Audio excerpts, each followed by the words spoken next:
vous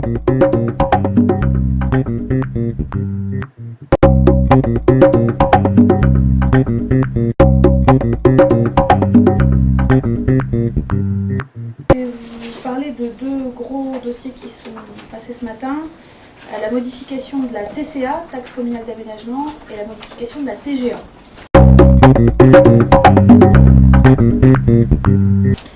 La TCA, vous le savez, c'est une taxe sur la construction, la reconstruction, l'agrandissement de bâtiments de toute nature qui est perçue par les communes. Cette taxe a été mise en place il y a 3 ans, en 2010, par le gouvernement Gomez. Elle a permis aux communes de bénéficier de sources de financement appréciables, mais elle fait l'objet d'un certain nombre de demandes de modification parce que certains chantiers ont été bloqués, annulés, ou ça a posé des difficultés du fait du mécanisme qui est mis en place. Donc il y a 4 modifications importantes. Je vous explique de manière simple et puis après on y revient si vous voulez. La première modification, c'est la modification du fait générateur. Jusqu'à présent, c'était la critique la plus vive qu'il y avait sur ce dispositif, c'est le fait que cette taxe soit exigible dans les 6 mois qui suivent l'obtention du permis de construire. Donc ça, c'est un élément important. Ensuite, autre élément important, la question des primo-accédants. C'est un engagement que nous avons pris dans le protocole de fin de conflit Vichères, et c'est une nécessité. Il est proposé que les primo-accédants puissent bénéficier d'un tarif social.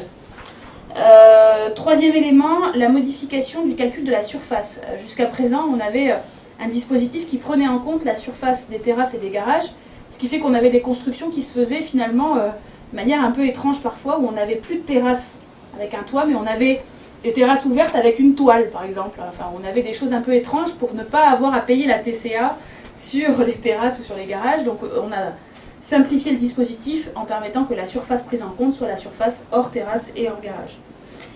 Et puis le dernier élément, l'exonération de TCA pour les structures hospitalières d'intérêt territorial. C'est ce qui est prévu de manière générale et qu'on a étendu à la TCA. Contexte général. Donc le contexte général, c'est, je ne sais pas si chacun se souvient bien, nous avons voté à 2 reprises une loi de pays portant mise en place de la TGA en janvier et en mars 2012. En janvier d'abord, puis suite à une demande de deuxième lecture en mars 2012. Puis cette TGA a été suspendue, c'était un petit peu une nouveauté à l'époque, je ne sais pas si tout le monde se souvient, a été suspendue puisqu'en fait donc elle n'a pas été supprimée, annulée, ou elle existe encore, mais elle est suspendue puisque le taux de cette TGA n'a pas été déterminé et que les taxes qui devaient être supprimées n'ont pas été supprimées.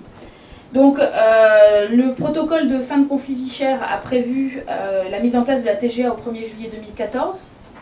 Et donc nous sommes dans ce calendrier-là et dans le respect de ces délais-là.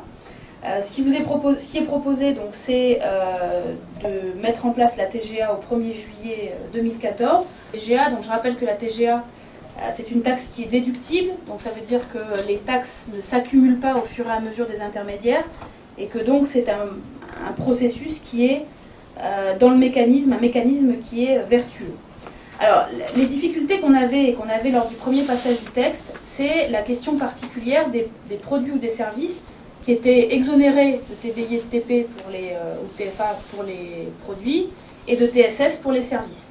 Qu'est-ce qu'on faisait de tous ces produits, de tous ces services? Qu'est-ce qu'on en faisait avec la TGA?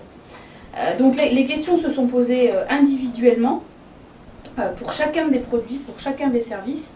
Et donc la direction des services fiscaux a reçu l'ensemble des opérateurs, des représentants d'opérateurs, des syndicats, etc., pour trouver la meilleure solution dans l'intérêt du consommateur. Donc ce qui a été décidé au final, c'est que globalement, l'ensemble des produits de première nécessité de grande consommation qui étaient exonérés de TBI et de TP sont exonérés de TGA. Le carburant et le gaz sont aussi, ne supportent pas de TGA, donc il n'y a aucun impact sur le consommateur. Et les services qui étaient jusqu'à présent exonérés de TSS sont exonérés de TGA. Les quelques exceptions qu'il y a sont compensées par d'autres mécanismes qui font qu'il n'y a pas d'impact sur le consommateur.